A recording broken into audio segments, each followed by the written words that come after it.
The hits just keep on coming for Disney, and I know anytime I criticize Disney Star Wars or the Marvel Cinematic Universe or Pixar or the Disney theme parks, the blue-haired weirdos, the very unattractive people with pronouns in their bio, and yes, pronouns in bio immediately means unattractive and no one likes you. That's what it means. I don't make up the rules. I just follow them. That's what it means. And that crowd will sit there and tell you, you cannot criticize the billion-dollar company. They will fight for the right for the billion-dollar company to never get any criticism, ladies and gentlemen.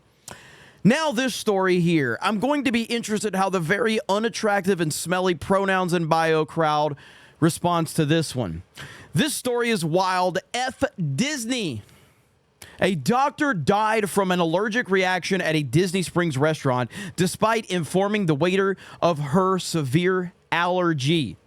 The family filed a wrongful death lawsuit. Disney wants the suit dismissed because her husband signed up for a 1-month trial of Disney Plus back in 2019.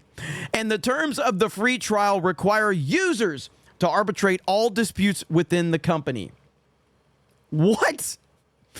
I saw Asmongold just uploaded a video on this, and I as soon as I sat down to record this, I got the notification. So we're going to watch this. This was so fucking stupid. So basically, a doctor, yeah, I'll just read it. A doctor died at Disney Springs restaurant from an allergic reaction after being assured that the meal was allergen-free. Tang Swan, 42 years old, had a severe nut and dairy allergy. According to a lawsuit filed by her husband, they asked their waiter many times if her meal contained allergen. Now, again, are we fighting for women here? Weirdos with pronouns? Are we fighting for representation, or are we fighting for the billion-dollar company that seems to think that it's okay that their employees basically screwed up and now this person's death is on their hands? But since the husband signed up for a free trial of Disney Plus, not a big deal. About 45 minutes later, Tang Swan began having severe difficulty breathing and collapsed to the floor. Scary. The widower then sued. Disney is now trying to dismiss the suit, arguing that he agreed to arbitrate all disputes when signing up for Disney Plus free trial years earlier. Disney is trying to get the lawsuit dismissed because Piccolo signed up for a 1-month trial of the company's streaming service in 2019. The terms mandate users settle any lawsuits out of court through arbitration.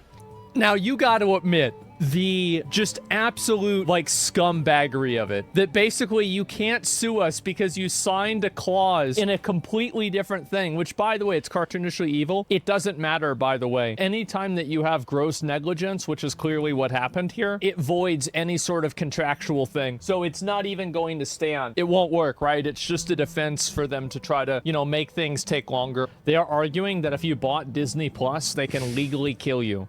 No, it's that they can legally kill you on accident. Yeah, guys, listen, let's not exaggerate things. Disney isn't that bad, okay? I hate to laugh at this story because it's obviously a horrible story. This is downright terrifying, is what this is. It's scary. It's sad. It's more so like all of the criticism that I've thrown out there against Disney, all of the criticism. And I say that as a former really big fan of Disney. I really, I enjoyed their theme parks. We still cover the theme parks here at Geeks and Gamers. We have a theme park channel. We're going to continue to cover those parks so we can tell you what's going on. We're there to be honest about what's going on. Some things work good. Some things are bad. It's kind of a mixed bag at this point in time with the theme parks. Whereas 10 years ago, 15, 20 years ago, it wasn't a mixed bag. It was a phenomenal experience. They did a wonderful job of catering to families and their fans. Now, they don't. They don't do that anymore. And I feel that it's teetering on the side of continuing to be worse and worse for families, for the fans. And that's just the reality of the situation. But we're going to continue to cover it. But every time we criticize them for their social justice propaganda within Star Wars, when they're attacking the fan base, when they're doing the same thing with the Marvel Cinematic Universe, when they're putting identity politics within the Pixar films, don't criticize the billion-dollar company.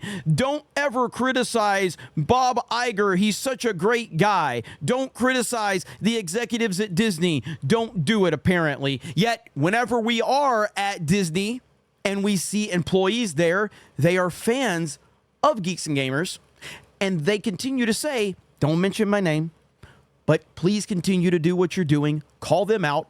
We are sick and tired of this shit. We are disgusted by what they're doing.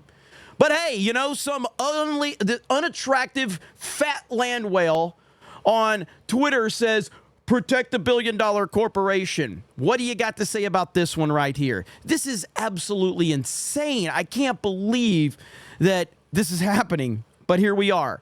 It's terrible. It's sad. It's very sad for the family involved, and hopefully Disney will pay a severe price for this. I guess we're going to have to see. I'm not an attorney, so I don't know how all that works. What I do know is that the billion-dollar company deserves to be criticized, and criticized a lot. You guys have a great day. Thank you very much for checking out this video, and we will talk to you later.